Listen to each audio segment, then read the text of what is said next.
मेरे प्रिय 140 करोड़ परिवारजन,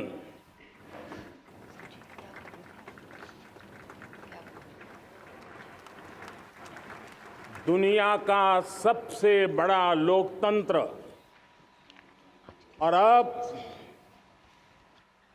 बहुत लोगों का अभिप्राय है कि जनसंख्या की दृष्टि से भी हम विश्व में नंबर 1 पर है। इतना बड़ा विशाल देश, 140 करोड़ देश के मेरे भाई बहन, मेरे परिवारजन आज आजादी का पर्व मना रहे हैं।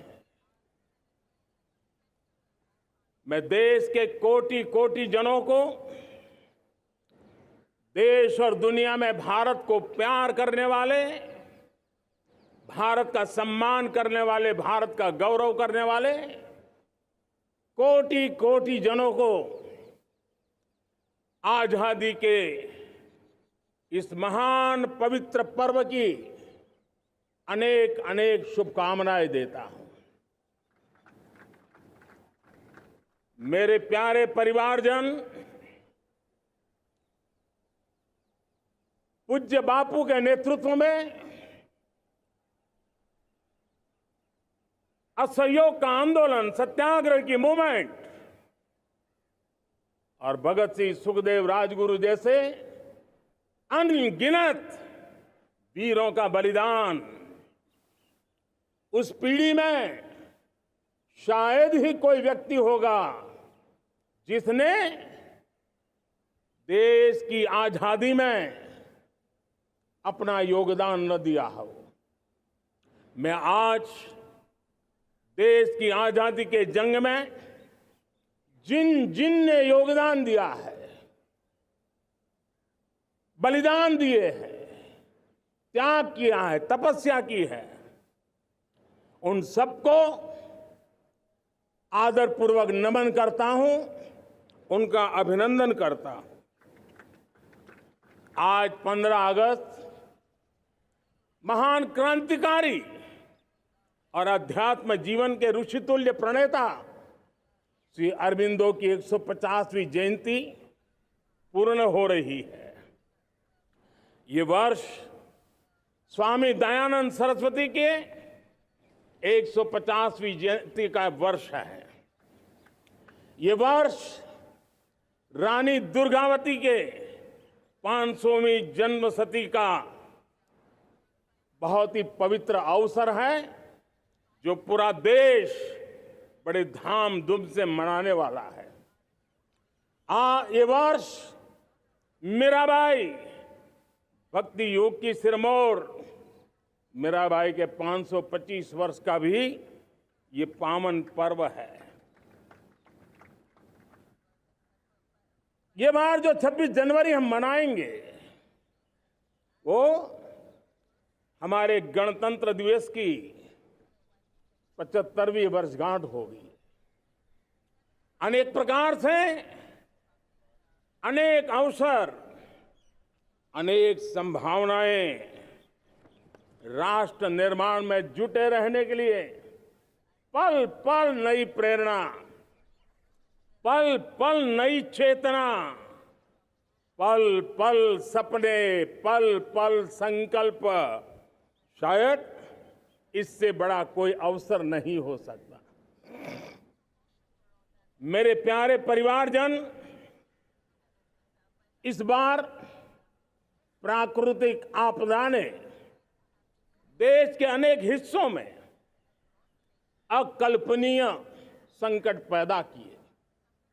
जिन परिवारों ने इस संकट में सहन किया है, मैं उन सभी परिवारजनों के प्रति अपनी संवेदना प्रकट करता हूं और राज्य और केंद्र सरकार मिलकर के उन सभी संकटों से जल्दी से मुक्त होकर के फिर तेज गति से आगे बढ़ेंगे, ये मैं विश्वास दिलाता हूं। मेरे प्यारे परिवारजनों, पिछले कुछ सप्ताह नॉर्थ ईस्ट में, विशेषकर मणिपुर में और हिंदुस्तान के भी अन्य कुछ भागों में, लेकिन विशेषकर मणिपुर में जो हिंसा का दौर चला, कई लोगों को अपना जीवन खोना पड़ा, मां बेटियों के सम्मान के साथ खिलवाड़ हुआ। लेकिन कुछ दिनों से लगातार शांति की खबरें आ रही हैं। देश मणिपुर के लोगों के साथ है। देश मणिपुर के लोगों को पिछले कुछ दिनों से जो शांति बनाए रखी है, उस शांति के पर्व को आगे बढ़ाए और शांति से ही समाधान का रास्ता निकलेगा। और राज्य और केंद्र सरकार मिलकर के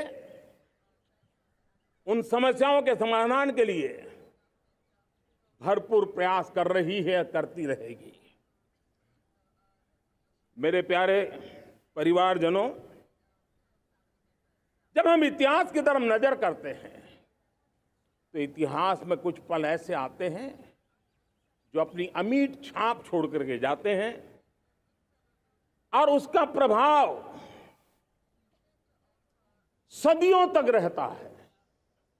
और कभी कभी शुरुआत में वो बहुत छोटा लगता है, छोटी सी घटना लगती है, लेकिन वो अनेक समस्याओं की जड़ बन जाती है। हमें याद है 1000-1200 साल पहले इस देश पर आक्रमण हुआ। एक छोटे से राज्य के छोटे से राजा का पराजय हुआ, लेकिन तब पता तक नहीं था कि एक घटना भारत को 1000 साल की गुलामी में फंसा देगी। और हम गुलामी में जकड़ते गए, जो आया लूटता गया, जो जिसका मन चाहा हम पे आके सवार हो गया। कैसा विपरीत काल रहा होगा वो 1000 साल का। मेरे प्यारे परिवारजनों, घटना छोटी क्यों ना हो, लेकिन 1000 साल तक प्रभाव छोड़ के रही है। लेकिन मैं आज इस बात का जिक्र इसलिए करना चाहता हूं कि भारत के वीरों ने इस कालखंड में कोई भूभाग ऐसा नहीं था, कोई समय ऐसा नहीं था जब उन्होंने देश की आजादी के लौ को जलता न रखा हो, बलिदान की परंपरा न बनाई हो। मां भारती बेड़ियों से मुक्त होने के लिए उठ खड़ी हुई थी, जंजीरों को झकझोर रही थी और देश की नारी शक्ति, देश की युवा शक्ति, देश के किसान, देश के गांव के लोग, मजदूर, कोई हिंदुस्तानी ऐसा नहीं था जो आजादी के सपने को लेकर के जीता न हो। आजादी को पाने के लिए मर मिटने के लिए तैयार होने वालों की एक बड़ी फौज तैयार हो गई थी। जेलों में जवानी खपाने वाले अनेक महापुरुष हमारे देश की आजादी को, इन गुलामी की बेड़ियों को तोड़ने के लिए लगे हुए थे। मेरे प्यारे परिवारजनों, जनचेतना का वो व्यापक रूप, त्याग और तपस्या का वो व्यापक रूप, जन जन के अंदर एक नए विश्वास जगाने वाला वो पल आखिरकार 1947 में देश आजाद हुआ। 1000 साल की गुलामी में संजोए हुए सपने देशवासी पूरे करते हुए देखे। साथियों, मैं 1000 साल पहले की बात इसलिए कह रहा हूं, मैं देख रहा हूं फिर एक बार देश के सामने एक मौका आया है।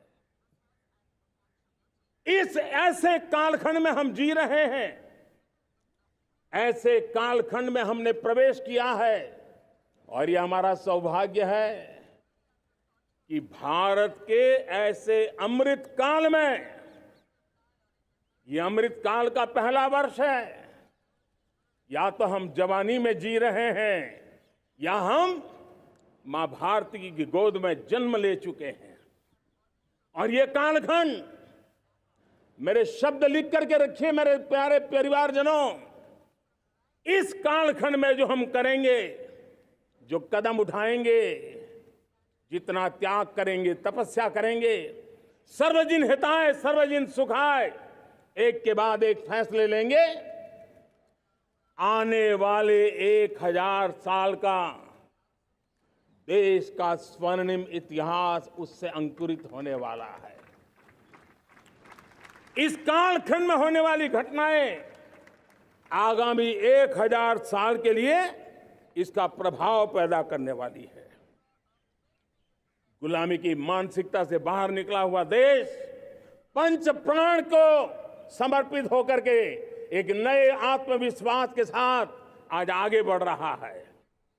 नए संकल्पों को सिद्ध करने के लिए वो जी जान से जुड़ रहा है।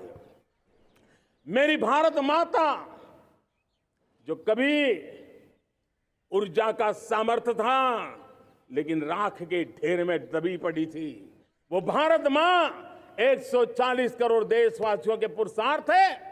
उनकी चेतना से, उनकी ऊर्जा से फिर एक बार जागृत हो चुकी है। मां भारती जागृत हो चुकी है। और मैं साफ देख रहा हूं दोस्तों, यही कालखंड है। पिछले 9-10 साल हमने अनुभव किया है, विश्व भर में भारत की चेतना के प्रति, भारत के सामर्थ्य प्रति एक नया आकर्षण, नया विश्वास, नई आशा पैदा हुई है। और ये प्रकाश पुंज जो भारत से उठा है, वो विश्व को उसमें अपने लिए ज्योति नजर आ रही है। विश्व को एक नया विश्वास पैदा हो रहा है। हमारा सौभाग्य है, कुछ ऐसी चीजें हमारे पास हैं जो हमारे पूर्वजों ने हमें विरासत में दी है और वर्तमान कालखंड ने गढ़ी है। आज हमारे पास डेमोग्राफी है, आज हमारे पास डेमोक्रेसी है, आज हमारे पास डाइवर्सिटी है। डेमोग्राफी, डेमोक्रेसी और डाइवर्सिटी की ये त्रिवेणी भारत के हर सपने को साकार करने का सामर्थ्य रखती। आज पूरे विश्व में वहां देशों की उम्र ढल रही है, ढलाव पर है, तब भारत यौवन की तरफ ऊर्जावान होकर के बढ़ रहा है। कितने बड़े गौरव का कालखंड है कि आज 30 साल की कम आयु की जनसंख्या दुनिया में सर्वाधिक कहीं है तो ये मेरे भारत मां की गोद में है, ये मेरे देश में है। और 30 साल से कम उम्र की नौजवान हो मेरे देश के पास हो, कोटि कोटि भुजाएं हो, कोटि कोटि मस्तिष्क हो, कोटि कोटि सपने, कोटि कोटि संकल्प हो, तो भाइयों बहनों, मेरे प्रिय परिवारजनों, हम इच्छित परिणाम प्राप्त करके रह सकते हैं। मेरे प्यारे परिवारजनों, देश का भाग्य ऐसी घटनाएं बदल देती है। यह सामर्थ्य देश के भाग्य को बदल देता है। भारत 1000 साल की गुलामी और आने वाले 1000 साल के भव्य भारत के बीच में पड़ाव पर हम खड़े हैं, एक ऐसी संधि पर खड़े हैं। और इसलिए अब हमें न रुकना है, न दुविधा में जीना है। मेरे प्यारे परिवारजनों, हमें खोई हुई उस विरासत का गर्व करते हुए, खोई हुई समृद्धि को प्राप्त करते हुए, हमें फिर एक बार, और ये बात मान के चले, हम जो भी करेंगे, हम जो भी कदम उठाएंगे, हम जो भी फैसला लेंगे, वो अगले 1000 साल तक अपनी दिशा निर्धारित करने वाला है, भारत के भाग्य को लिखने वाला है। मैं आज मेरे देश के नौजवानों को, मेरे देश की बेटे बेटियों को ये जरूर कहना चाहूंगा, जो सौभाग्य आज मेरे युवाओं को मिला है, ऐसा सौभाग्य शायद ही किसी के नसीब होता है जो आपके नसीब हुआ है। और इसलिए हमें ये गंवाना नहीं है। युवा शक्ति पर मेरा भरोसा है, युवा शक्ति में सामर्थ्य है, और हमारी नीतियां, हमारी रीतियां भी उस युवा सामर्थ्य को और बल देने के लिए है। आज मेरे युवाओं ने दुनिया में पहले 3 स्टार्टअप इकोसिस्टम में भारत को स्थान दिला दिया है। विश्व के युवाओं को अचंभा हो रहा है भारत के इस सामर्थ्य को लेकर के, भारत की इस ताकत को देख करके। आज दुनिया टेक्नोलॉजी ड्रिवन है और आने वाला युग टेक्नोलॉजी से प्रभावित रहने वाला है, और तब टेक्नोलॉजी में भारत की जो टैलेंट है उसकी एक नई भूमिका रहने वाली है। साथियों, मैं पिछले दिनों G20 समिट में बाली गया था, और बाली में दुनिया के समृद्ध देश, दुनिया के विकसित देश भी, उनके मुखिया मुझे भारत की डिजिटल इंडिया की सफलता के लिए बारीकियों से जानने के लिए इच्छुक थे। हर कोई इसका सवाल पूछता था, और जब मैं उनको कहता था कि भारत ने जो कमाल किया है ना, वो दिल्ली, मुंबई, चेन्नई तक सीमित नहीं है। भारत ने जो कमाल कर रहा है, मेरे टियर 2, टियर 3 सिटी के युवा भी आज मेरे देश का भाग्य गढ़ रहे हैं। छोटे छोटे स्थान के मेरे नौजवान, और मैं आज बड़े विश्वास से कहता हूं, देश का ये जो सामर्थ्य नया नजर आ रहा है, और इसलिए मैं कहता हूं, हमारे छोटे शहर आकार और आबादी में छोटे हो सकते हैं। ये हमारे छोटे छोटे शहर, हमारे कस्बे आकार और आबादी में छोटे हो सकते हैं, लेकिन आशा और आकांक्षा, प्रयास और प्रभाव वो किसी से कम नहीं है। वो सामर्थ्य उनके अंदर है।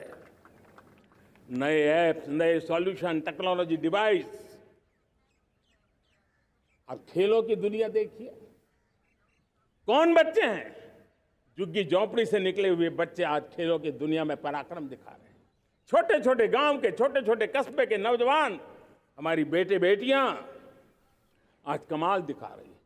अब देखिए, मेरे देश की 100 जितनी स्कूल ऐसी हैं जहां के बच्चे सैटेलाइट बना करके सैटेलाइट छोड़ने की तैयारियां कर रही हैं। आज हजारों टिंकरिंग लैब नए वैज्ञानिकों का गर्भाधान कर रही है। आज हजारों टिंकरिंग लैब लाखों बच्चों को साइंस और टेक्नोलॉजी की राह पर आगे बढ़ने के लिए प्रेरणा दे रही हैं। मैं मेरे देश के नौजवानों को कहना चाहता हूं, अवसरों की कमी नहीं है। आप जितने अवसर चाहेंगे, ये देश आसमान से भी ज्यादा अवसर आपने देने का सामर्थ्य रखता है। मैं आज लाल किले की प्राचीर से मेरे देश की माताओं, बहनों, मेरे देश की बेटियों को हृदय से अभिनंदन करना चाहता हूं। देश आज जब पहुंचा है, अब विशेष शक्ति जुड़ रही है मेरी माताओं बहनों के सामर्थ्य की। आज देश प्रगति की राह पर चल पड़ा है, तो मैं मेरे किसान भाई बहनों का भी अभिनंदन करना चाहता हूं।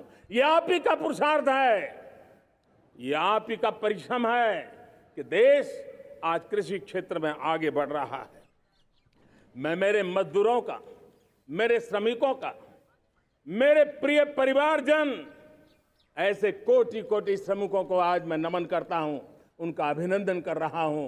देश आज जो आधुनिकता की ओर बढ़ रहा है, विश्व की तुलना करने वाले सामर्थ्य के साथ नजर आ रहा है, उसके पीछे मेरे देश के मजदूरों का, मेरे देश के श्रमिकों का बहुत बड़ा योगदान है।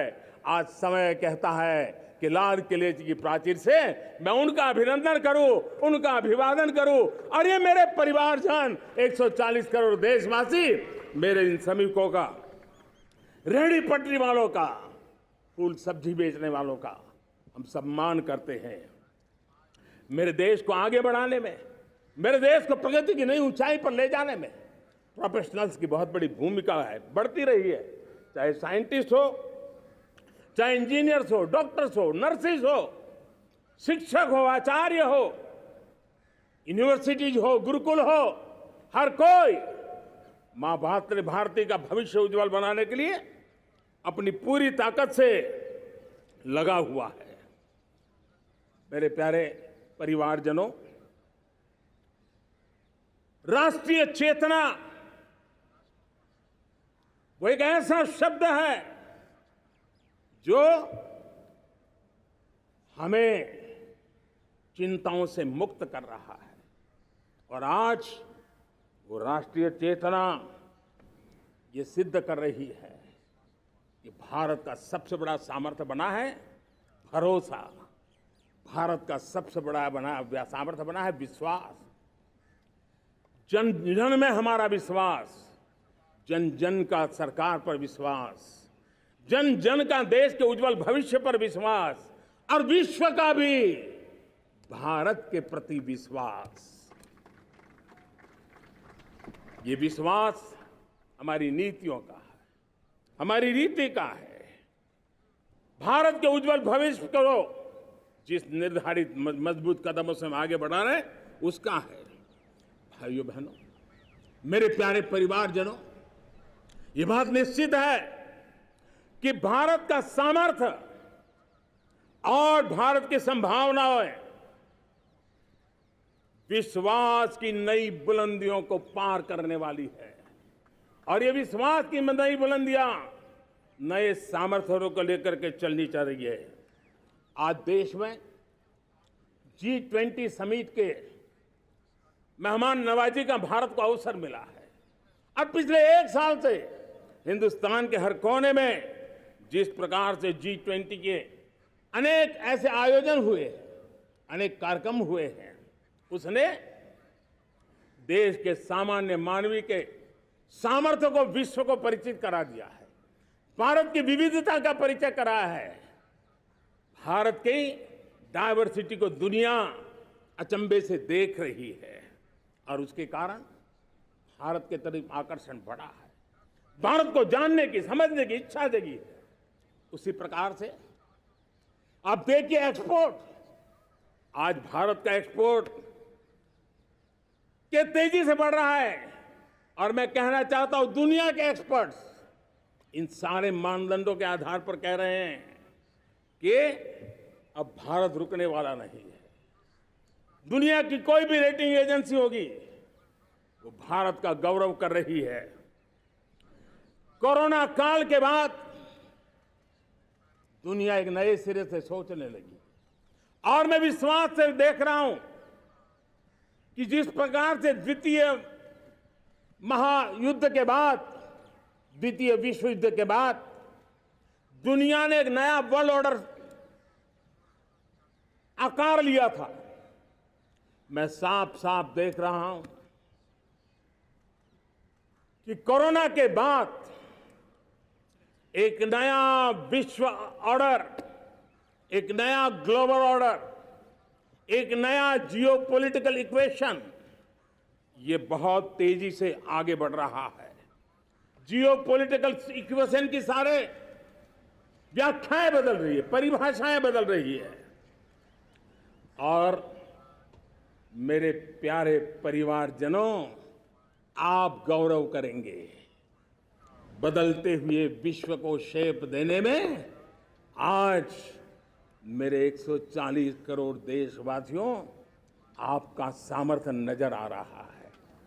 आप निर्णायक मोड़ पर खड़े हैं।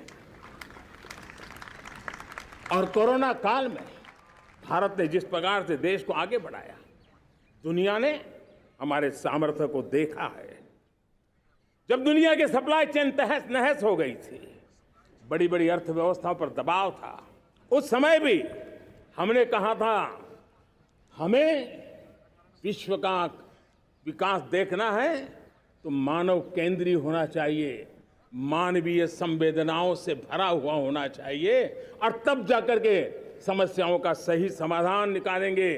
और कोविड ने हमें सिखाया है या हमें मजबूर किया है, लेकिन मानवीय संवेदनाओं को छोड़ करके हम विश्व का कल्याण नहीं कर सकते।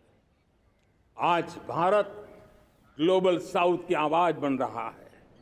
भारत की समृद्ध विरासत आज दुनिया के लिए एक अवसर बन रहा है। Global economy, global supply chain, इसमें भारत की हिस्सेदारी, मैं पक्का विश्वास से कहता हूं, आज जो भारत ने परिस्थिति पैदा हुई है, आज जो भारत ने कमाया है, वो दुनिया में स्थिरता की गारंटी लेकर के आया है। दोस्तों, अब न हमारे मन में, न 140 करोड़ मेरे परिवारजनों के मन में, और न ही दुनिया के मन में कोई इफ्स है, कोई बट्स है। विश्वास बन चुका है। मेरे प्यारे देशवासियों, अब गेंद हमारे पाले में है। हमें अवसर जाने नहीं देना चाहिए, हमें मौका छोड़ना नहीं चाहिए।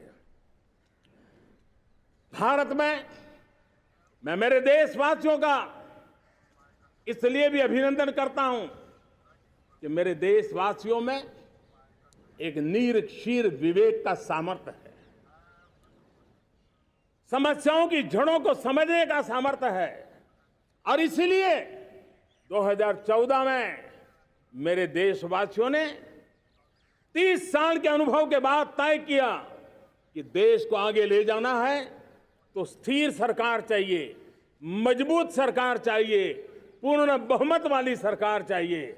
और देशवासियों ने एक मजबूत और स्थिर सरकार बनाई। और 3 दशकों के जो अनिश्चितता का कालखंड था, जो अस्थिरता का कालखंड था, जो राजनीतिक मजबूरियों से देश जकड़ा हुआ था, उससे मुक्ति मिली।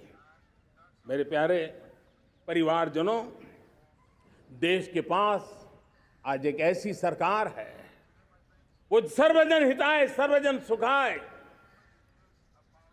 देश के संतुलित विकास के लिए समय का पल पल और जनता की पाई पाई, जनता की भलाई के लिए लगा रही है। और मेरी सरकार, मेरे देशवासियों का मन एक बात से जुड़ा हुआ है। हमारे हर निर्णय, हमारे हर दिशा, उसका एक ही मानदंड है, नेशन फर्स्ट, राष्ट्र प्रथम। और राष्ट्र प्रथम यही दूरगामी परिणाम, सकारात्मक परिणाम पैदा करने वाला है। देश में बड़े स्तर पर काम हो रहा है। और लेकिन मैं कहना चाहूंगा, 2014 में आपने एक मजबूत सरकार बनाई, और मैं कहता हूं 2014 में और 2019 में आपने एक सरकार फॉर्म की, तो मोदी में रिफॉर्म करने की हिम्मत आई।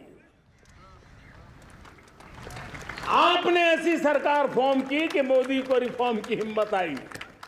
और जब मोदी ने एक के बाद एक रिफॉर्म किए, तो मेरे ब्यूरोक्रेसी के लोग, मेरे लाखों हाथ पैर जो हिंदुस्तान के कोने कोने में सरकार के हिस्से के रूप में काम कर रहे हैं, उन्होंने ब्यूरोक्रेसी ने ट्रांसफॉर्म करने के लिए, परफॉर्म करने की जिम्मेवारी बखूबी निभाई। और उन्होंने परफॉर्म करके दिखाया, और जनता जनार्दन जुड़ गई, तो वो ट्रांसफॉर्म होता भी नजर आ रहा है। और इसलिए रिफॉर्म, परफॉर्म, ट्रांसफॉर्म, ये कालखंड अब भारत के भविष्य को गढ़ रहा है। और हमारी सोच देश की उस ताकतों को बढ़ावा देने पर है जो आने वाले 1000 साल की नींव को मजबूत करने वाले हैं। दुनिया को युवा शक्ति की जरूरत है, युवा स्किल की जरूरत है। हमने अलग स्किल मिनिस्ट्री बनाई, वो भारत की आवश्यकताओं को तो पूरी करेगी, वो दुनिया की आवश्यकताओं को पूरी करने का भी सामर्थ्य रखेगी। हमने जल शक्ति मंत्रालय बनाया।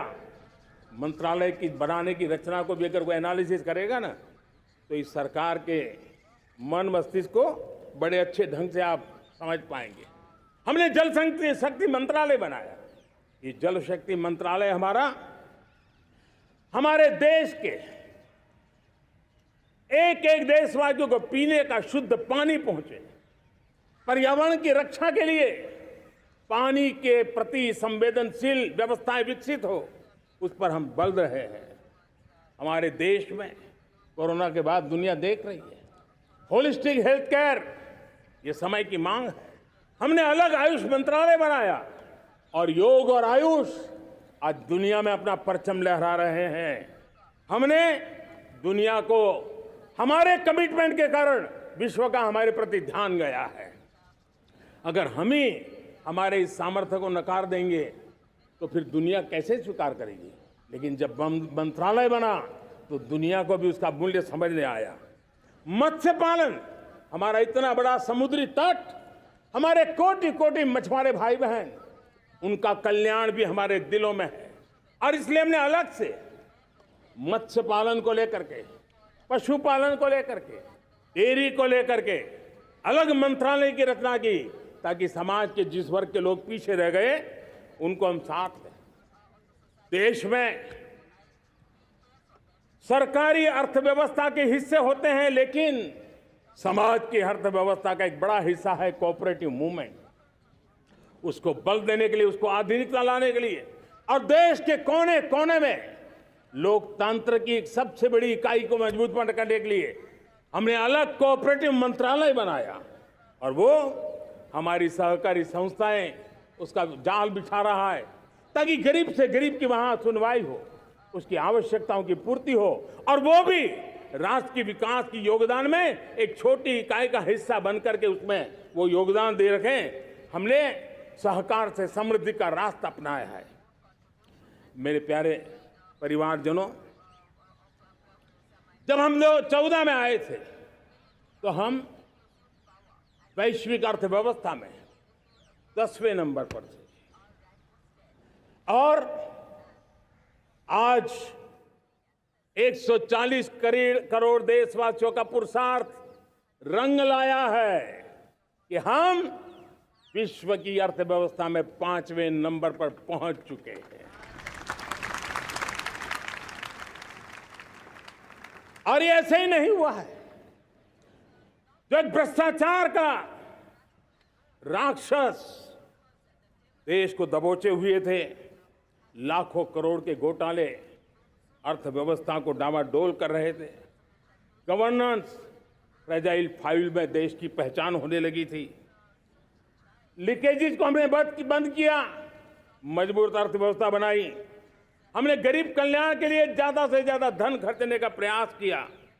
और आज मैं देशवासियों को बताना चाहता हूं कि जब देश आर्थिक रूप से समृद्ध होता है तो सिर्फ तिजोरी नहीं बढ़ती है, देश का सामर्थ्य बढ़ता है, देशवासियों का सामर्थ्य बढ़ता है।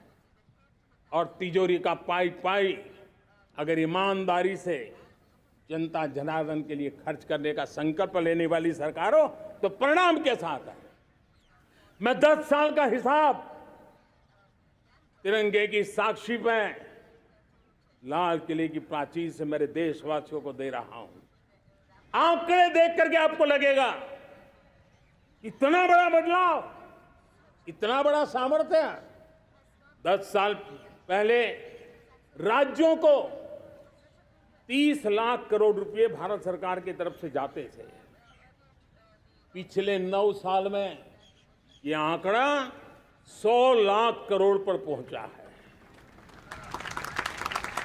पहले स्थानीय निकाय के विकास के लिए भारत सरकार के खजाने से 70,000 करोड़ रुपया जाता था। आज वो 3 लाख करोड़ से भी ज्यादा जा रहा है। पहले गरीबों के घर बनाने के लिए 90,000 करोड़ रुपया खर्च होता था। आज वो 4 गुना होकर के 4 लाख करोड़ से भी ज्यादा खर्च गरीबों के घर बनाने के लिए हो रहा है। पहले गरीबों को यूरिया सस्ता मिले, जो यूरिया की बैग दुनिया के कुछ बाजारों में 3,000 में बिकती है, वो यूरिया की बैग मेरे किसानों को 300 में मिले। और इसलिए देश की सरकार 10 लाख करोड़ रुपया मेरे किसानों की यूरिया में सब्सिडी दे रहा है। मुद्रा योजना 20 लाख करोड़ रुपए, उससे भी ज्यादा मेरे देश के नौजवानों को स्वरोजगार के लिए, अपने व्यवसाय के लिए, अपने कारोबार के लिए दिए हैं। 8 करोड़ लोगों ने नया कारोबार शुरू किया है। और 8 करोड़ लोगों ने कारोबार शुरू किया है ऐसा नहीं, हर कारोबारी ने एक या दो लोगों को रोजगार दिया है। 8 से 10 करोड़ नए लोगों को रोजगार देने का सामर्थ्य ये मुद्रा योजना से लाभ लेने वाले 8 करोड़ नागरिकों को करा है। एमएसएमईज को करीब 3.5 लाख करोड़ रुपए की मदद से कोरोना के संकट में भी उनको डूबने नहीं दिया, मरने नहीं दिया, उनको एक ताकत दी है। 1 रैंक 1 पेंशन मेरे देश के सेना के जवानों का एक सम्मान का विषय था। 70,000 करोड़ रुपया भारत की तिजोरी से आज पहुंचा है, मेरे निवृत्त सेना के नायकों के जेब में, उनके परिवार में पहुंचा है। सभी कैटेगरी में, मैंने तो कुछ ही गिनाए, मैं ज्यादा समय लेना नहीं चाहता। हर कैटेगरी में पहले की तुलना में अनेक गुना धन देश के विकास के लिए, कोने कोने में रोजगार पैदा करने के लिए, पाई पाई का उपयोग भारत का भाग्य बदलने के लिए हो, और इसलिए हमने काम किया है। और मेरे प्यारे प्रियजनों, इतना ही नहीं, हमने इन सारे प्रयासों का परिणाम है कि आज 5 साल के मेरे कार्यकाल में, 5 साल के कार्यकाल में, 5 साल में 13.5 करोड़ मेरे गरीब भाई बहन गरीबी की जंजीरों को तोड़ करके न्यू मिडिल क्लास के रूप में बाहर आए हैं। जीवन का इससे बड़ा कोई संतोष नहीं होता। मेरे प्यारे प्रिय परिवारजनों, और जब 13.5 करोड़ लोग गरीबी की इस मुसीबतों से बाहर निकलते हैं, तो कैसी कैसी योजनाएं उनको मदद दी है। उनको आवास योजना का लाभ मिलना, पीएम स्वनिधि से 50,000 करोड़ रुपया रेहड़ी पटरी वालों तक पहुंचाया है। आने वाले दिनों में, आने वाली विश्वकर्मा जयंती पर एक कार्यक्रम हम लागू करेंगे।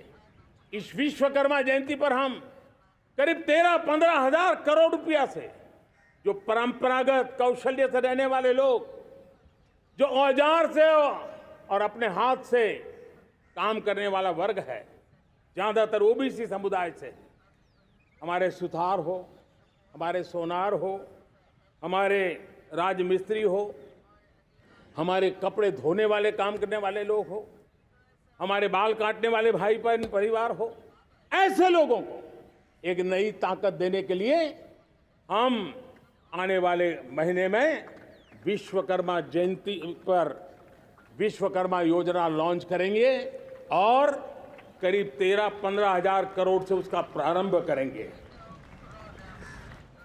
हमने पीएम किसान सम्मान निधि में 2.5 लाख करोड़ रुपया सीधा मेरे देश के किसानों के खाते में जमा किया है। हमने जल जीवन मिशन, हर घर में शुद्ध पानी पहुंचे, 2 लाख करोड़ रुपया खर्च किया है। हमने आयुष्मान भारत योजना, ताकि गरीब को बीमारी के कारण अस्पताल जाने से जो मुसीबत होती थी उसको मुक्ति दिलाना, उसको दवाई मिले, उसका उपचार हो, ऑपरेशन हो, अच्छे से अच्छी हॉस्पिटल में हो। आयुष्मान भारत योजना के तहत 70,000 करोड़ रुपए हमने लगाए हैं।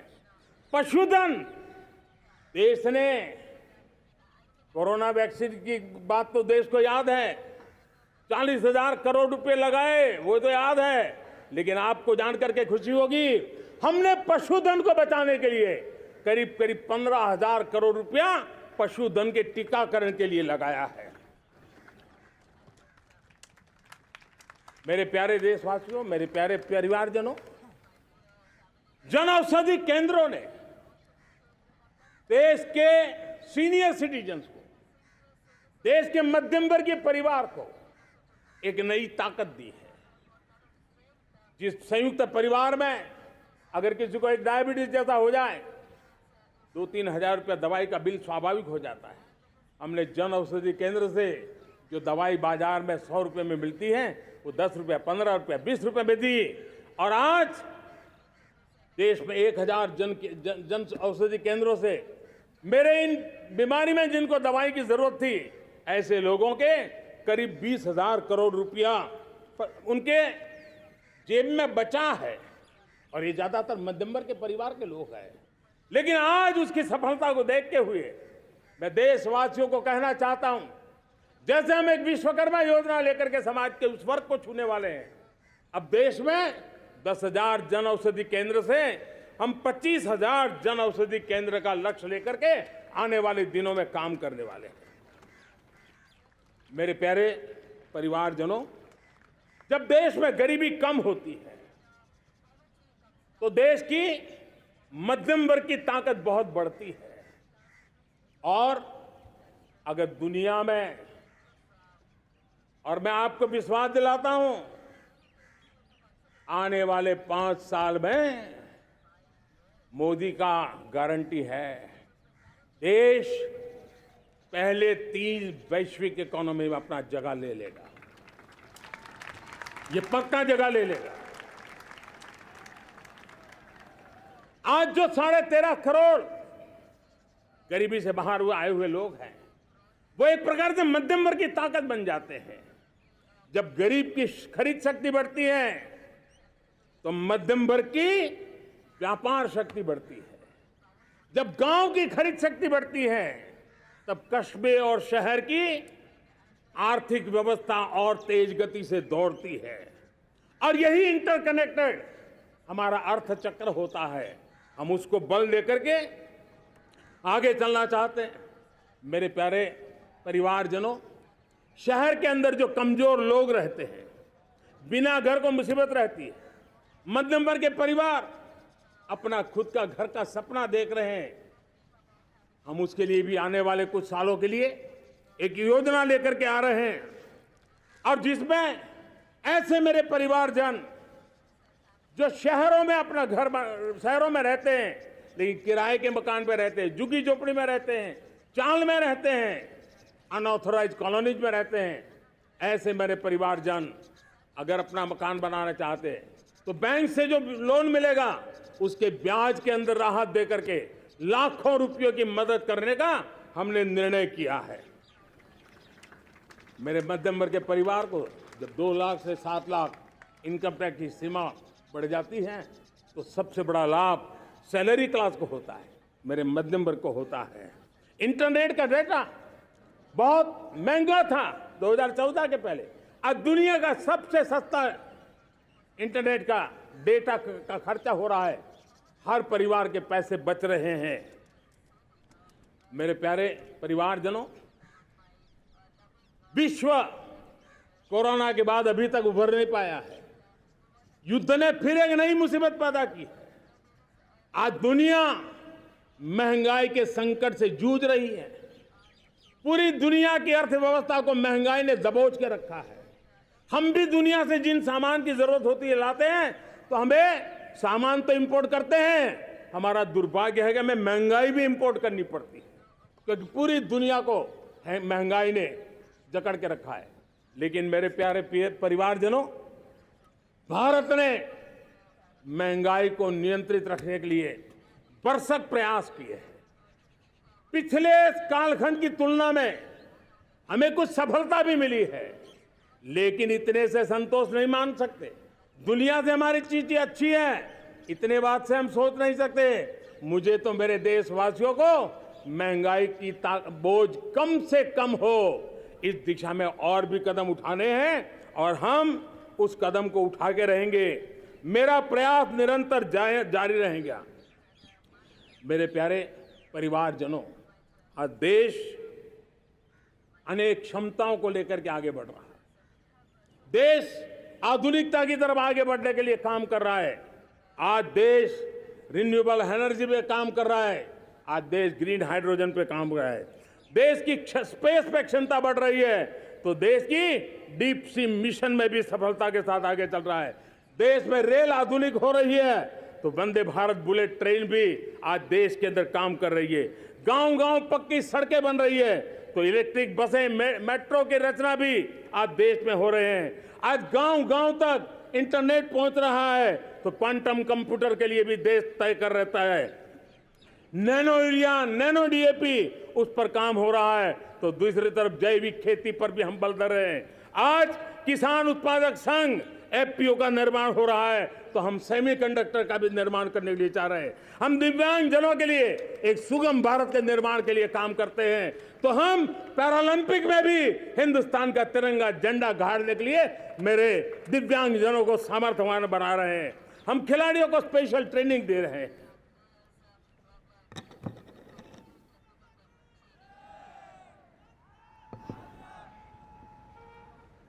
आज भारत पुरानी सोच, पुराने ढर्रे को छोड़ करके लक्ष्यों को तय करके लक्ष्यों को प्राप्त करने की राह से चल रहा है।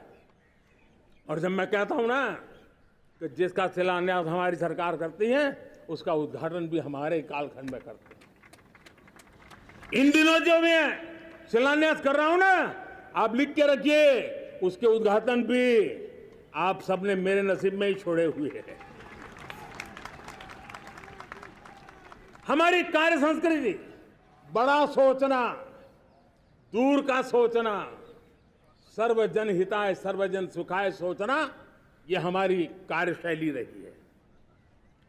और सोच से भी ज्यादा, संकल्प से भी ज्यादा हासिल कैसे करना, इस ऊर्जा के साथ हम काम करते हैं। हमने आजादी के काल अमृत महोत्सव में 75,000 अमृत सरोवर बनाने का संकल्प किया था। उस समय हमने हर जिले में 75 अमृत सरोवर बनाना संकल्प किया था। करीब 50-55 हजार अमृत सरोवर की कल्पना की थी, लेकिन आज करीब 75,000 अमृत सरोवर का काम निर्माण हो रहा है।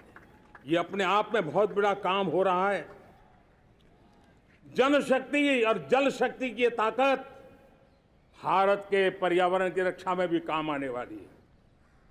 18,000 गांवों तक बिजली पहुंचाना, जनधन बैंक खाते खोलना, बेटियों के लिए शौचालय बनाना, सारे टारगेट समय के पहले पूरी शक्ति से पूरे करेगा। और जब भारत ठान लेता है तो उसे पूरा करके रहता है। ये हमारा ट्रैक रिकॉर्ड कहता है। 200 करोड़ वैक्सीनेशन का काम, दुनिया हमें जब पूछती है 200 करोड़ सुनती है, उनकी आंखें फट जाती है। इतना बड़ा काम ये मेरे देश के आंगनवाड़ी वर्कर, हमारी आशा वर्कर, हमारी हेल्थ वर्कर, उन्होंने करके दिखाया। यह मेरे देश का सामर्थ्य है। 5G को रोल आउट किया, दुनिया में सबसे तेज गति से 5G रोल आउट करने वाला मेरा देश है। 700 से अधिक जिलों तक हम पहुंच चुके हैं और अब 6G की भी तैयारी कर रहे हैं। हमने टास्क फोर्स बना दिया है। रिन्यूएबल एनर्जी, हम टारगेट से पहले चले हैं। हमने रिन्यूएबल एनर्जी 2030 का जो टारगेट तय किया था, 21-22 में इसको पूरा कर दिया। हमने इथेनॉल में 20% ब्लेंडिंग की बात कही थी, वो भी हमने समय से 5 साल पहले पूरा कर दिया। हमने $500 बिलियन के एक्सपोर्ट की बात की थी, वो भी समय के पहले $500 बिलियन से ज्यादा कर दिया। हमने तय किया, जो हमारे देश में 25 साल से चर्चा हो रही थी कि देश में नई संसद बने, पार्लियामेंट का कोई सत्र ऐसा नहीं था नई संसद के। ये मोदी है, समय के पहले नई संसद बना करके रख दिया। मेरे प्यारे भाई बहनों, ये काम करने वाली सरकार है, निर्धारित लक्ष्यों को पार करने वाली सरकार है। ये नया भारत है, ये आत्मविश्वास से भरा हुआ भारत है। ये संकल्पों को चरितार्थ करने के लिए जी जान से जुटा हुआ भारत है। और इसलिए ये भारत न रुकता है, ये भारत न थकता है, ये भारत न हाँफता है और न ही ये भारत हारता है। और इसलिए मेरे प्यारे परिवारजनों, आर्थिक शक्ति बढ़ी है तो हमारी सामरिक शक्ति को भी एक नई ताकत मिली है। हमारी सीमाएं पहले से अधिक सुरक्षित हुई है और मेरे सीमा पर बैठे हुए मेरे जवान जो देश की सीमाओं की रक्षा कर रहे हैं और मेरे देश की आंतरिक सुरक्षा के संभालने वाले यूनिफॉर्म फोर्सेस, मैं आजादी के इस पावन पर्व पर उनको भी अनेक अनेक बधाई देते हुए मेरी बात को आगे बढ़ाता हूं। सेना का अधिकरण हो, हमारी सेना युवा बने, हमारी सेना बैटल के लिए रेडी, युद्ध योग्य बने, इसलिए निरंतर रिफॉर्म का काम आज हमारी सेना में हो रहा है। मेरे प्यारे परिवारजनों, आए दिन हम लोग सुना करते थे, यहां बम धमाका हुआ, वहां बम धमाका हुआ, हर जगह पे लिखा हुआ रहता था कि इस बैग को मत छूना, अनाउंसमेंट होते रहते थे। आज देश सुरक्षा की अनुभूति कर रहा है और जब सुरक्षा होती है, शांति होती है, तो प्रगति के नए अरमान हम पूरे कर सकते हैं। उसको लिए सीरियल बम धमाके का जमाना बीती हुई बात हो गई है। निर्दोषों के जो मौत होते थे वो बीते हुए कल की बात हो गई है। आज देश में आतंकी हमलों में भारी कमी आई है। नक्सल प्रभावित क्षेत्रों में भी बहुत बड़ा बदलाव आया है, बहुत बड़ा परिवर्तन का एक वातावरण बना है। मेरे प्यारे परिवारजनों, प्रगति के हर चीज में, लेकिन जब 2047 हम एक विकसित भारत का सपना लेकर के चल रहे हैं तब, और वो सपना नहीं, 140 करोड़ देशवासियों का संकल्प है और उस संकल्प को सिद्ध करने के लिए परिश्रम की पराकाष्ठा भी है। और उसकी सबसे बड़ी ताकत होती है वो राष्ट्रीय चरित्र होता है। दुनिया में जिन जिन देशों ने प्रगति की है, दुनिया में जो जो देश संकटों से वो पार करके निकले हैं, उसमें हर चीज के साथ साथ एक महत्वपूर्ण कैटलिक एजेंट रहा है, वो राष्ट्रीय चरित्र रहा है। और हमें राष्ट्रीय चरित्र के लिए और बल देते हुए हमें आगे बढ़ना होगा। हमारा देश, हमारा राष्ट्रीय चरित्र ओजस्वी हो, तेजस्वी हो, पुरुषार्थी हो, पराक्रमी हो, प्रखर हो, ये हम सबका सामूहिक दायित्व है। और आने वाले 25 साल हम एक ही मंत्र को लेकर चले, ये हमारे राष्ट्रीय चरित्र के सिरमौर होना चाहिए। एकता का संदेश, भारत की एकता को जीना, भारत की एकता को आंच आए, न ऐसी मेरी भाषा होगी, न ऐसा मेरा कोई कदम होगा। हर पल देश को जोड़ने का प्रयास मेरी तरफ से भी होता रहेगा। भारत की एकता हमें सामर्थ्य देती है। उत्तर हो, दक्षिण हो, पूर्व हो, पश्चिम हो, गांव हो, शहर हो, पुरुष हो, नारी हो, हम सब ने एकता के भाव के साथ और विविधता भरे देश में एकता का सामर्थ्य होता है।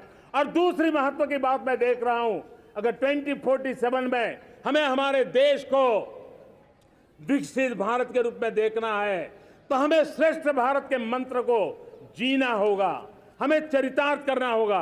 अब हमारे प्रोडक्शन में, मैंने 2014 में कहा था जीरो डिफेक्ट, जीरो इफेक्ट।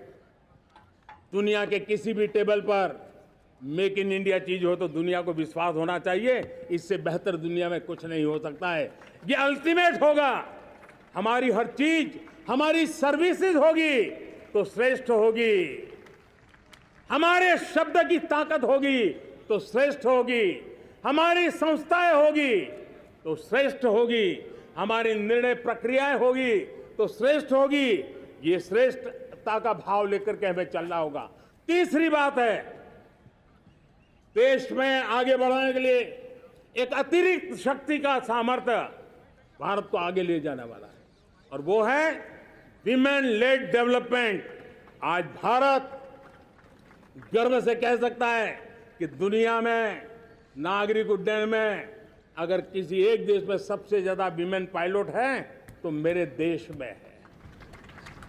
आज चंद्रयान की गति हो, मून मिशन की बात हो, मेरी विमेन साइंटिस्ट उसका नेतृत्व कर रहे हैं। आज विमेन सेल्फ हेल्प ग्रुप हो, मेरी 2 करोड़ लखपति दीदी का लक्ष्य लेकर के आज विमेन सेल्फ हेल्प ग्रुप पे हम काम कर रहे हैं।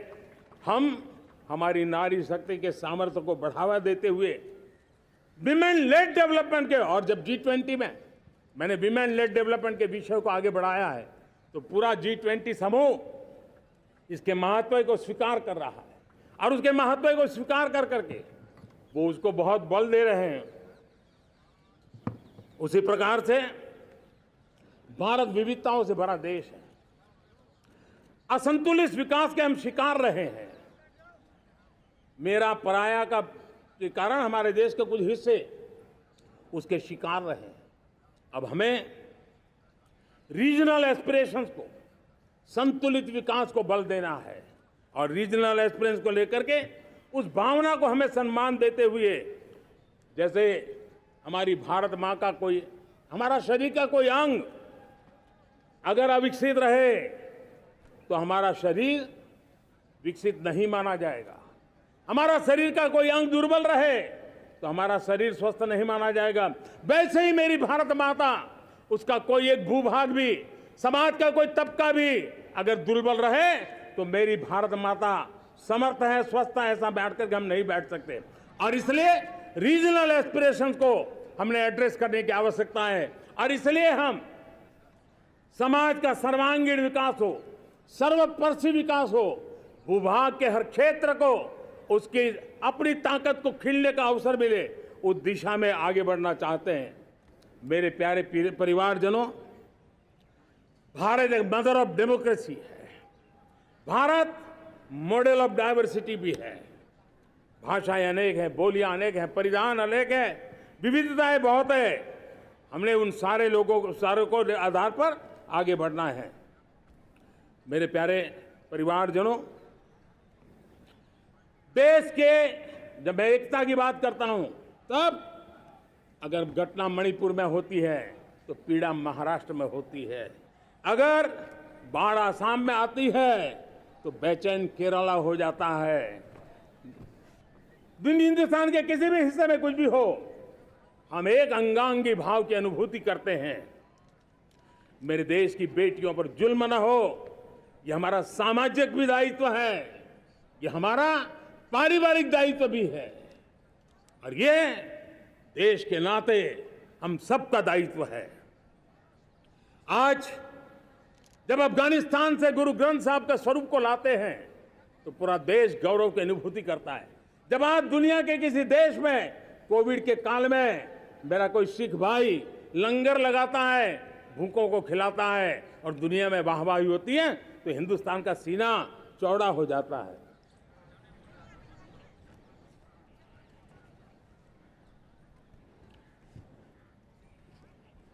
मेरे प्यारे परिवारजनों, हमारे लिए जब नारी सम्मान की बात करते हैं, मुझे अभी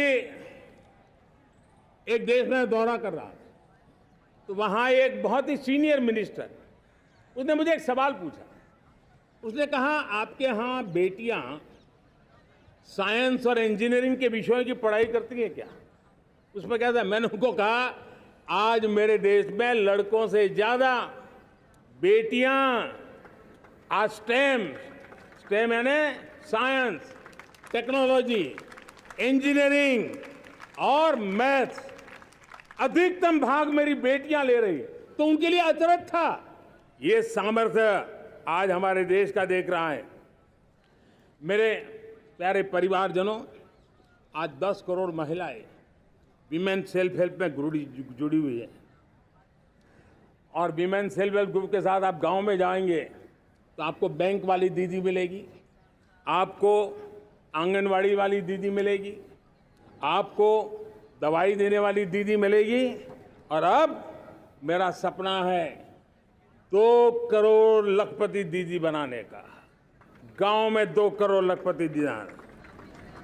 और इसके लिए एक नया अभिगम भेजा, साइंस और टेक्नोलॉजी। हमारे गांव की महिलाओं का भी सामर्थ्य देखता हूं मैं, और इसलिए हम एक नई योजना सोच रहे हैं कि हमारे एग्रीकल्चर सेक्टर में टेक्नोलॉजी आए, एग्रीटेक को बल मिले।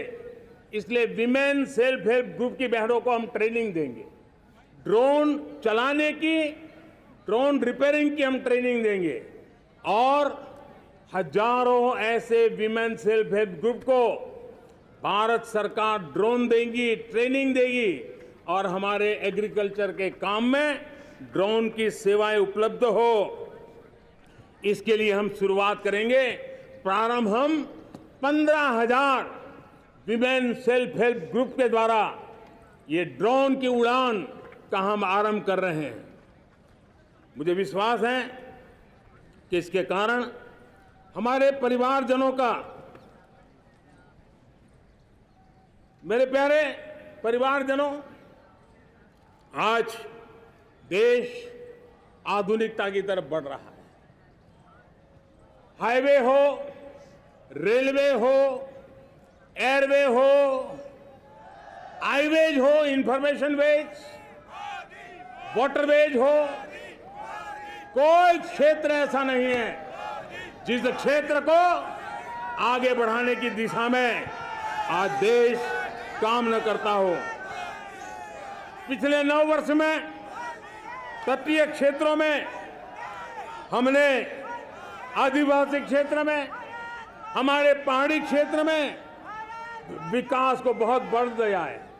हमने पर्वतमाला, भारतमाला ऐसी योजनाओं के द्वारा समाज के उस वर्ग को हमने बल दिया है। हमने गैस की पाइपलाइन से हमारे पूर्वी भारत को जोड़ने का काम किया है। हमने अस्पतालों की संख्या बढ़ाई है, हमने डॉक्टर की सीटें बढ़ाई है ताकि हमारे बच्चे डॉक्टर बनने का सपना पूरा कर सके। हमने मातृभाषा में पढ़ाने पर बल दिया है, अब मातृभाषा में वो पढ़ाई कर सके उस दिशा में। और मैं भारत के सुप्रीम कोर्ट का भी धन्यवाद करता हूं कि भारत की सुप्रीम कोर्ट ने कहा है कि आप जो जजमेंट देंगे उसका जो ऑपरेटिव पार्ट होगा वो जो अदालत में आया है उसकी भाषा में उसको उपलब्ध होगा। मातृभाषा का महात्म्य आज बढ़ रहा है।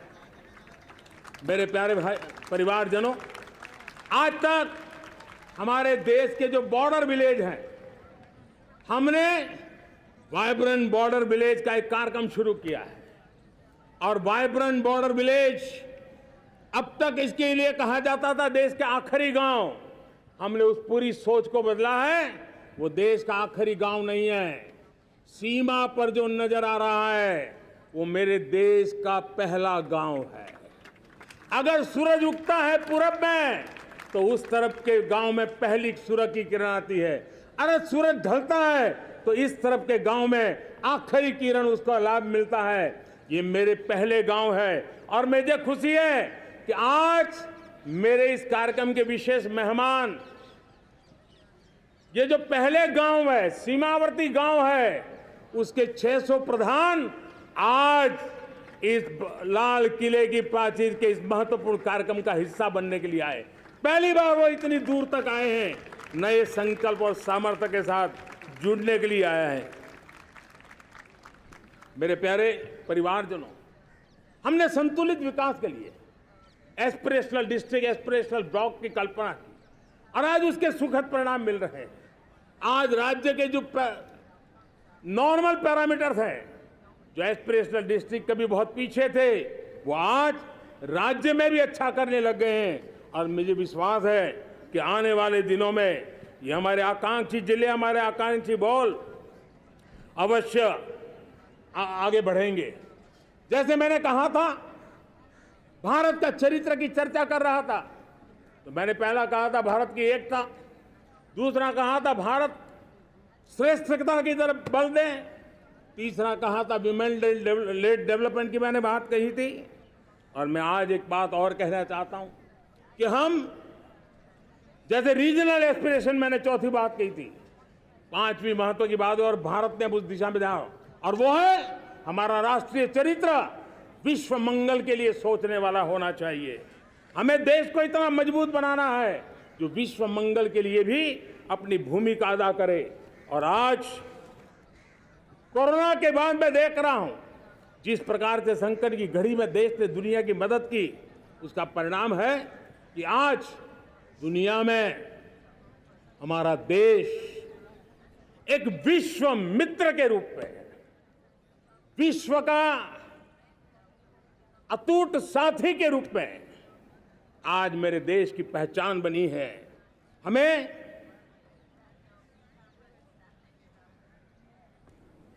जब विश्व मंगल की बात करते हैं तब भारत का मूलभूत विचार है, उस विचार को हम आगे बढ़ाने लोग हैं। और मुझे खुशी है कि आज अमेरिकी संसद के भी कई चुने हुए गणमान्य प्रतिनिधि भी आज हमारे 15 अगस्त के इस अवसर में हमारे बीच में मौजूद है। भारत की सोच कैसी है, हम विश्व मंगल की बात को कैसे आगे बढ़ाते हैं। अब देखिए, हम जब सोचते हैं तो क्या कहते हैं, हमने दुनिया के सामने ये दर्शन रखा है और दुनिया उस दर्शन को लेकर के हमारे साथ जुड़ रही है। हमने कहा one sun, one world, one grid. Renewable energy के क्षेत्र में एक बहुत बड़ा हमारा स्टेटमेंट है, आज दुनिया उसको स्वीकार कर रही है। कोविड के बाद हमने दुनिया को कहा हमारा अप्रोच होना चाहिए वन अर्थ, वन हेल्थ। समस्याओं का समाधान तभी होगा जब मानव को, पशु को, पौधे को बीमारी के संबंध में समान रूप से एड्रेस किया जाएगा, तब जाकर के हम करेंगे। हमने G20 समिट के लिए दुनिया के सामने कहा है one world, one family, one future. इस सोच को लेकर के चल रहे हैं। हमने क्लाइमेट को लेकर के दुनिया जो संकट से जूझ रही है, हमने रास्ता दिखाया है, लाइफ मिशन लॉन्च किया है, लाइफस्टाइल फॉर एनवायरनमेंट। हमने दुनिया के सामने इंटरनेशनल सोलर अलायंस बनाया और आज दुनिया के कई देश इंटरनेशनल सोलर अलायंस का हिस्सा बन रहे हैं। हमने बायोडायवर्सिटी का महत्व देखते हुए बिग कैट अलायंस की व्यवस्था को हमने आगे बढ़ाया है। हमने प्राकृतिक आपदा के कारण, ग्लोबल वार्मिंग के कारण इंफ्रास्ट्रक्चर का जो नुकसान होता है, उसके लिए दूरगामी व्यवस्थाओं की जरूरत है और इसलिए coalition for disaster resilient infrastructure CDRI एक समाधान के रूप में दुनिया को दिया है। विश्व आज समुद्रों को संघर्ष का केंद्र बना रहा है, तब हमने दुनिया को सागर का प्लेटफॉर्म दिया है जो वैश्विक समुद्रिक शांति की गारंटी बन सकता है। हमने पारंपरिक चिकित्सा पद्धतियों को बल देते हुए WHO का एक ग्लोबल लेवल का सेंटर हिंदुस्तान में बनाने की दिशा में काम किया है। हमने योग और आयुष के द्वारा विश्व कल्याण और विश्व के स्वस्थता की दिशा में काम किया है और आज भारत विश्व मंगल की मजबूत नींव डाल रहा है। इस मजबूत नींव को आगे बढ़ाना हम सबका काम है, हम सबकी जिम्मेवारी है। मेरे प्यारे परिवारजनों, सपने अनेक है, संकल्प साफ है, नीतियां स्पष्ट है, नियत के सामने कोई सवाल या निशान नहीं है, लेकिन कुछ सच्चाइयों को हमें स्वीकार करना पड़ेगा और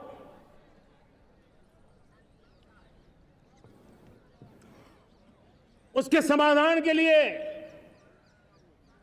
मेरे प्रिय परिवारजनों, मैं आज लाल किले से आपकी मदद मांगने आया हूं। मैं लाल किले से आपके आशीर्वाद मांगने आया हूं, क्योंकि पिछले सालों मैंने देश को जो समझा है, देश की आवश्यकताओं को जो मैंने परखा है और अनुभव के आधार पर मैं कह रहा हूं कि आज गंभीरतापूर्वक उन चीजों को हमें लेना होगा। आजादी के अमृत काल में 2047 में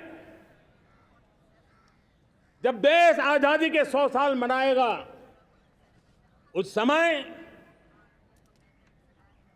दुनिया में भारत का तिरंगा झंडा विकसित भारत का तिरंगा झंडा होना चाहिए।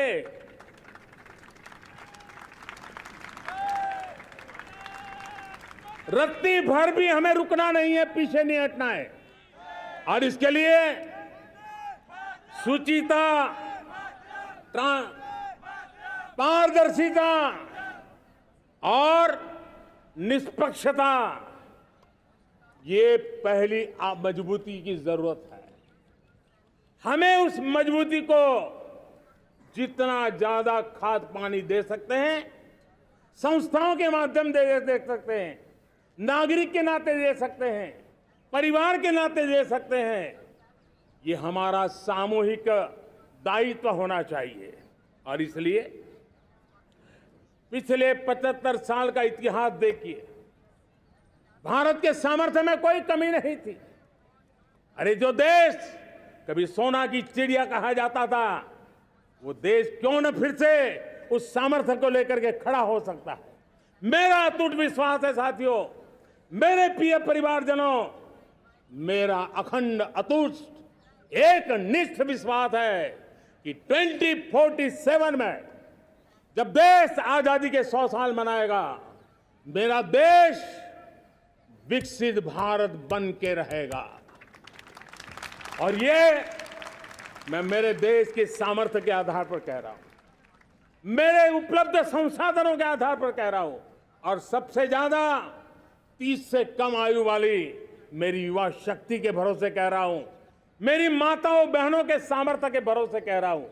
लेकिन उसके सामने अगर कोई रुकावट है, कुछ विकृतियां पिछले 75 साल में ऐसे घर कर गई है, हमारी समाज व्यवस्था का ऐसा हिस्सा बन गई है कि कभी कभी तो हम आंख भी बंद कर देते हैं। अब आंख बंद करने का समय नहीं है। अगर सपनों को सिद्ध करना है, संकल्प को पार करना है, तो हमें ये आंख मिचौली बंद करके, आंख में आंख मिला करके 3 बुराइयों से लड़ना बहुत समय की मांग है। हमारे देश की सारी समस्याओं की जड़ में भ्रष्टाचार ने दिमक की तरह देश की सारी व्यवस्थाओं को, देश के सामर्थ्य को पूरी तरह नोच लिया है। भ्रष्टाचार से मुक्ति, भ्रष्टाचार के खिलाफ जंग हर इकाई में, हर क्षेत्र में। और मैं देशवासियों, मेरे प्रिय परिवारजनों, ये मोदी के जीवन का कमिटमेंट है। ये मेरे व्यक्तित्व का एक कमिटमेंट है कि मैं भ्रष्टाचार के खिलाफ लड़ाई लड़ता रहूंगा। दूसरा, हमारे देश को नोच लिया है परिवारवाद ने। इस परिवारवाद ने देश को जिस प्रकार से जकड़ के रखा है, उसने देश के लोगों का हक छीना है। और तीसरी बुराई तुष्टीकरण की है। ये तुष्टीकरण में भी देश के मूलभूत चिंतन को, देश के सर्व समावेशक हमारे राष्ट्रीय चरित्र को दाग लगा दिए हैं, तहस नहस कर दिया है इन लोगों ने।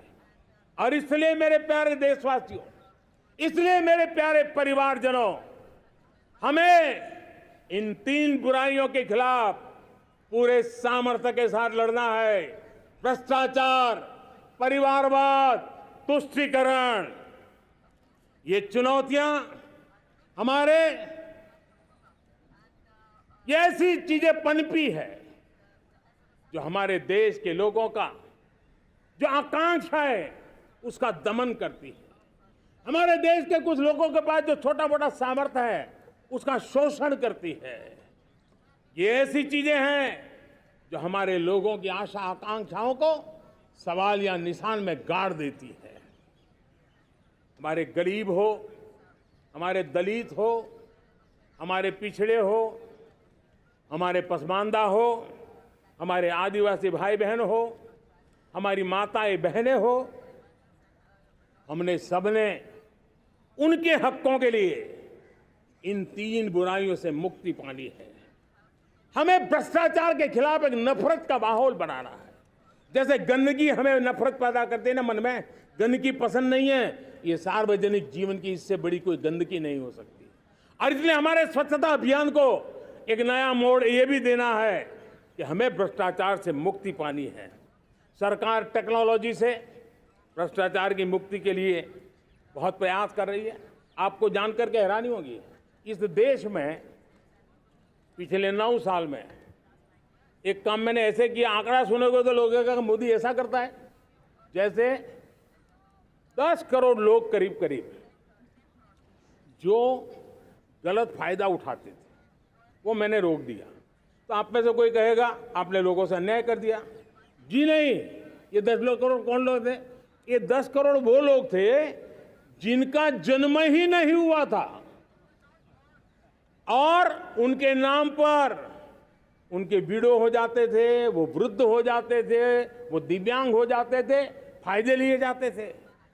10 करोड़ ऐसे बेनामी जो चीजें चलती थी उसको रोकने का पवित्र काम, भ्रष्टाचारियों की संपत्ति जो हमने जब्त की है ना, वो पहले की तुलना में 20 गुना ज्यादा की है। मेरे प्यारे परिवारजनों, ये आपकी कमाई का पैसा लोग लेकर के भागे थे, 20 गुना ज्यादा संपत्ति को जब्त करने का। और इसलिए लोगों की मेरे प्रति नाराजगी होना बहुत स्वाभाविक है, लेकिन मुझे भ्रष्टाचार के खिलाफ की लड़ाई को आगे बढ़ाना है। हमारे सरकारी व्यवस्था ने पहले कैमरा के सामने तो कुछ हो जाता था, लेकिन बाद में चीजें अटक जाती थी। हमने पहले की तुलना में कई गुना ज्यादा अदालत में चार्जशीट की है और अब जमानतें भी नहीं मिलती हैं। वैसी पक्की व्यवस्था को लेकर के हम आगे बढ़ रहे हैं, क्योंकि हम ईमानदारी से भ्रष्टाचार के खिलाफ लड़ रहे हैं। आज परिवारवाद और तुष्टीकरण, इसने देश का बहुत बड़ा दुर्भाग्य किया है। अब लोकतंत्र में ये कैसे हो सकता है कि पॉलिटिकल पार्टी, और मैं विशेष बल दे रहा हूं पॉलिटिकल पार्टी, आज मेरे देश के लोकतंत्र में एक ऐसी विकृति आई है जो कभी भारत के लोकतंत्र को मजबूती नहीं दे सकती। और वो क्या है बीमारी? परिवारवादी पार्टियां। और उनका तो मंत्र क्या है? Party of the family, by the family and for the family.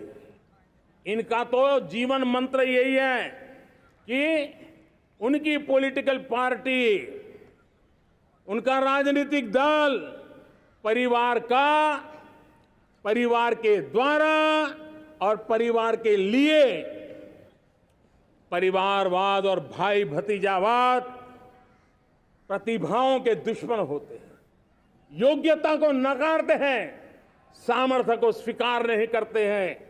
और इसलिए परिवारवाद इस देश के लोकतंत्र की मजबूती के लिए उसकी मुक्ति जरूरी है। सर्वजन हिताय सर्वजन सुखाय, हर किसी को हक मिले इसलिए, और सामाजिक न्याय के लिए भी ये बहुत। उसी प्रकार से तुष्टीकरण ने सामाजिक न्याय का सबसे बड़ा नुकसान किया। अगर सामाजिक न्याय को तबाह किसने किया है तो ये तुष्टीकरण की सोच, तुष्टीकरण की राजनीति, तुष्टीकरण का सरकारी योजनाओं का तरीका, इसने सामाजिक न्याय को मौत के घाट उतार दिया है।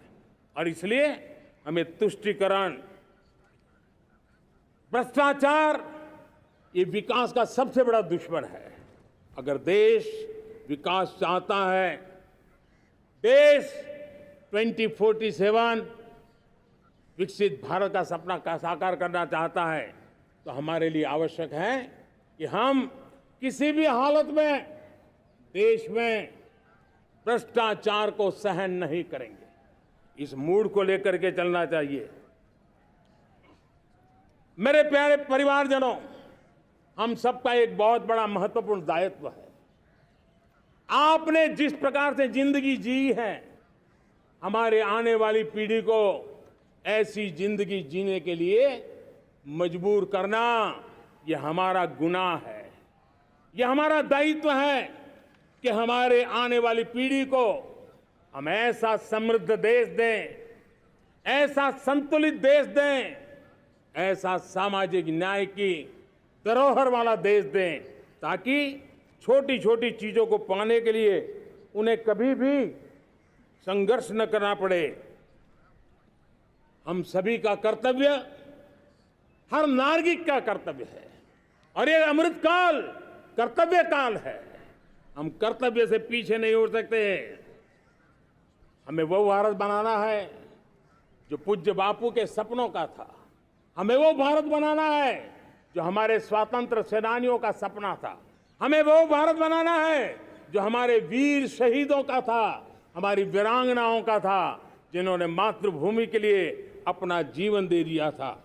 मेरे प्यारे परिवारजनों, मैं जब 2014 में आपके पास आया था, तब 2014 में मैं परिवर्तन का वादा लेकर के आया था। 2014 में मैंने आपको वादा किया था, मैं परिवर्तन लाऊंगा, और 140 करोड़ मेरे परिवारजन, आपने मुझ पे भरोसा किया और मैंने विश्वास पूरा करने की कोशिश की। रिफॉर्म, परफॉर्म, ट्रांसफॉर्म, वो 5 साल जो वादा था वो विश्वास में बदल गया, क्योंकि मैंने परिवर्तन का वादा किया था। रिफॉर्म, परफॉर्म, ट्रांसफॉर्म के द्वारा मैंने इस वादे को विश्वास में बदल दिया। कठोर परिश्रम किया है, देश के लिए किया है, शान से किया है, सिर्फ और सिर्फ नेशन फर्स्ट, राष्ट्र सर्वोपरि, इस भाव से किया है। 2019 में परफॉर्मेंस के आधार पर आप सबने मुझे फिर से आशीर्वाद दिया। परिवर्तन का वादा मुझे यहां ले आया, परफॉर्मेंस मुझे दोबारा ले आया, और आने वाले 5 साल अभूतपूर्व विकास के हैं। 2047 के सपने को साकार करने का सबसे बड़ा स्वर्णिम पल आने वाले 5 साल है। और अगली बार 15 अगस्त को इसी लाल किले से मैं आपको देश की उपलब्धियां, आपके सामर्थ्य, आपके संकल्प, उसमें हुई प्रगति, उसकी जो सफलता है, उसके गौरवगान, उससे भी अधिक आत्मविश्वास के सामने, आपके सामने मैं प्रस्तुत करूंगा। मेरे प्यारे प्रियजनों, मेरे परिवारजनों, मैं आप में से आता हूं, मैं आपके बीच से निकला हूं, मैं आपके लिए जीता हूं। अगर मुझे सपना भी आता है तो आपके लिए आता है।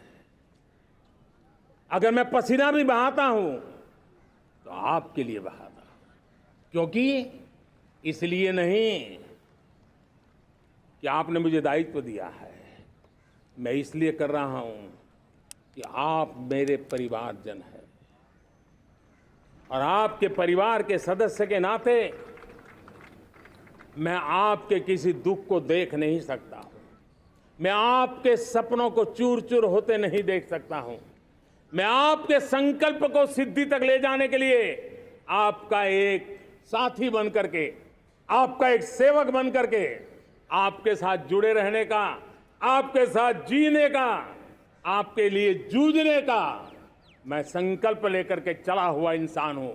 और मुझे विश्वास है, हमारे पूर्वजों ने आजादी के लिए जो जंग लड़ा था, जो सपने देखे थे, वो सपने हमारे साथ है। आजादी के जंग में जिन्होंने बलिदान दिया था, उनके आशीर्वाद हमारे साथ है और 140 करोड़ देशवासियों को एक ऐसा अवसर आया है। ये अवसर हमारे लिए एक बहुत बड़ा संबल लेकर के आया है और इसलिए मेरे प्यारे प्रियजनों, आज जब मैं अमृतकाल में आपके साथ बात कर रहा हूं, ये अमृतकाल का पहला वर्ष है। ये अमृतकाल के पहले वर्ष पर जब मैं आपसे बात कर रहा हूं तो मैं आपको पूरे विश्वास से कहना चाहता हूं, चलता चलाता काल चक्र, चलता चलाता काल चक्र, अमृत काल का भाल चक्र, चलता चलाता काल चक्र, अमृत काल का भाल चक्र, सबके सपने, सबके सपने, अपने सपने, सबके सपने, अपने सपने, पनपे सपने सारे, सबके सपने, अपने सपने, पनपे सपने सारे, धीर चले, वीर चले, धीर चले, वीर चले, चले युवा हमारे, धीर चले, वीर चले, चले युवा हमारे, नीति सही, नीति सही, रीति नहीं, नीति सही, रीति नहीं, गति सही, गति सही, राह नहीं, गति सही, राह नहीं। चुनो, चुनो चुनौती, चुनो चुनौती सीना तान, चुनो चुनौती सीना तान, जग में बढ़ाओ देश का नाम, चुनो चुनौती सीना तान, जग में बढ़ाओ देश का नाम। मेरे प्यारे परिवारजनों, हिंदुस्तान के कोने कोने में बैठे हुए मेरे परिवारजन, दुनिया के कोने कोने में जाकर के बसे हुए मेरे परिवारजन, आप सबको आजादी के पावन पर्व की फिर एक बार मैं बहुत बहुत शुभकामनाएं देता हूं। ये अमृतकाल हम सबके लिए कर्तव्य काल है। ये अमृतकाल हम सबको मां भारती के लिए कुछ कर गुजारने का काल है। आजादी का जब जंग चल रहा था 1947 के पहले जो पीढ़ी ने जन्म लिया था उन्हें देश के लिए मरने का मौका मिला था। वो देश के लिए मरने के लिए मौका नहीं छोड़ते थे, लेकिन हमारे नसीब में देश के लिए मरने का मौका नहीं है। लेकिन हमारे लिए देश के लिए जीने का ये इससे बड़ा कोई अवसर नहीं होता। हमें पल पल देश के लिए जीना है। इसी संकल्प के साथ इस अमृतकाल में 140 करोड़ देशवासियों के सपने संकल्प भी बनाने हैं। 140 करोड़ देशवासियों के संकल्प को सिद्धि में भी परिवर्तित करना है और 2047 का जब तिरंगा झंडा फहरेगा तो विश्व एक विकसित भारत का गुणगान करता होगा। इसी विश्वास के साथ, इसी संकल्प के साथ मैं आप सबको अनेक अनेक शुभकामनाएं देता हूं, बहुत बहुत बधाई देता हूं। जय हिंद, जय हिंद, जय हिंद, भारत माता की, भारत माता की, भारत माता की, वंदे वंदे वंदे। बहुत बहुत धन्यवाद।